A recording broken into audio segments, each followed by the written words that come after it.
Welcome to the Tech Egg. Don't get scrambled. Enjoy the video. You begin by preparing the phone and collecting essentials so you can act quickly. Toggle airplane mode on then off to clear radio glitches. That often forces a fresh connection.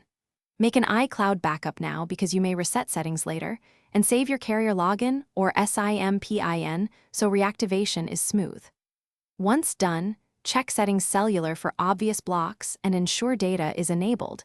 This first phase prevents avoidable setbacks before deeper fixes. Next, you execute the more impactful repairs that actually restore connectivity. Restart the iPhone and any Wi-Fi router to clear mid-stack faults. Power cycling often solves DHCP or NAT hangups. If that fails, reset network settings to wipe corrupt profiles and DNS caches. This preserves data, but removes saved Wi-Fi passwords. Reinsert the SIM or test it in another device to determine if the issue is hardware or carrier-related. And make sure to finally, you wrap up by applying system-level fixes and a final escalation path. Install any iOS and carrier updates because modem firmware and network profiles are often fixed with updates. These address persistent signal, VoLTE, LTE, and MMS issues.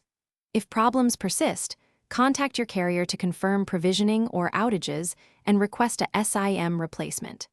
If carrier support can't help, back up and perform a full factory restore, or arrange Apple service, because hardware faults in the radio require professional repair.